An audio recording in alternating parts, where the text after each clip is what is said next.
UKLO 1 year masters. No IELTS required up to 5 years visa. High visa success rate.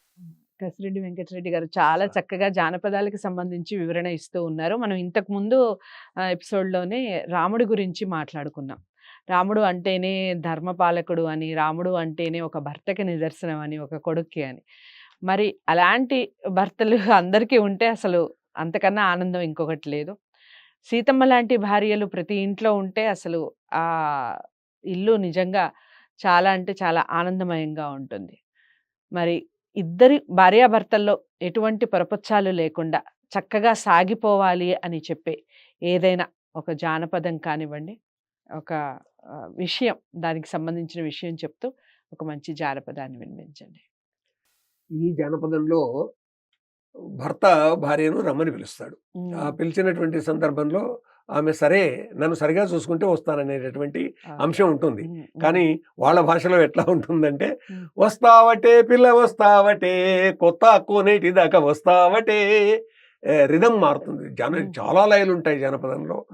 వస్తా గాని పిల్లగా వస్తా గాని నన్ను కొట్టకుండా తిట్టకుండా ఉంటావటే, కొట్టకుండా తిట్టకుండా ఉంచుతా గాని నువ్వు నవ్వకుండా మురవకుండా ఉంటావటే, నేను నవ్వకుండా మురవకుండా ఉంటానని నవ్వేటి నవ్వకుండా మురవకుండా ఉంటా గాని నువ్వు నన్ను కొట్టకుండా తిట్టకుండా ఉంటావటే, నేను నవ్వకుండా మురవకుండా ఉంటా గాని నవ్వేటి నా నాలుకే ఊరుకోగదే, నీ నవ్వేటి నాలుకే నవ్వుతుంటే నా చేతులున్న చెర్నకోల చెల్లాడుతుంది, నీ చేతులున్న చెర్నకోల చెర్లాడితే నా నోట్లున్న బొబ్బ కూతలెల్లాడుతవి అంటది.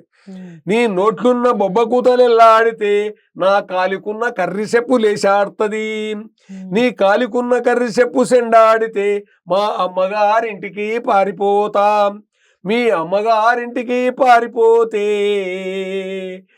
నేను తన్నుకుంటా గుద్దుకుంటా తోలుకొస్తా, నువ్వు తన్నుకుంటా గుద్దుకుంటా తోలుకొస్తే నేను వండకుండా పెట్టకుండా పండుకుంటా, నువ్వు వండకుండా పెట్టకుండా పండుకుంటే నేను ఇంకొక పెండ్లాన్ని చేసుకుంటా, నీవు ఇంకొక పెండ్లాన్ని చేసుకుంటే నేను ఇంకొక మొగాన్ని చూసుకుంటా. ఇది వీళ్ళిద్దరి మధ్య జరిగినటువంటి వాదం.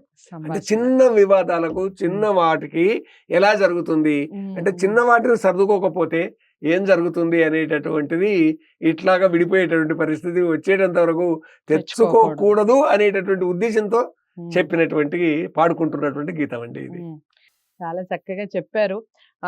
ఇప్పుడు కసిరెడ్డి వెంకటరెడ్డి గారు చెప్పినటువంటి ఈ పాటలో సారాంశం ఇప్పుడు కూడా ఈ నేటి సమాజంలో అయితే నిరంతరం కొనసాగుతుంది. చిన్న చిన్న చీత్కారాలు, చిన్న చిన్న మనస్పర్ధలు లేదా చిన్న చిన్న అరమరికలు సహజం. కుటుంబం అంటేనే అవి, అలాంటివి ఉంటేనే నిజంగా ఆనందదాయకం. కానీ వాటిని చిలికి చిలికి గాలివానలా చేసుకొని అది తుఫాన్లా మారి అది ఒక మహా సునామిలా మారే సందర్భాలు ఎన్నో చూస్తున్నాం. దానివల్ల కుటుంబాలు విచ్ఛిన్నమయ్యే సందర్భాలు కూడా చూస్తున్నాం. అలాంటి సందర్భాలు రాకుండా ఉండాలి అంటే మనం పిల్లలకి చిన్నప్పటి నుంచే ఇలాంటి విషయాలు చెప్తూ ఉండాలి.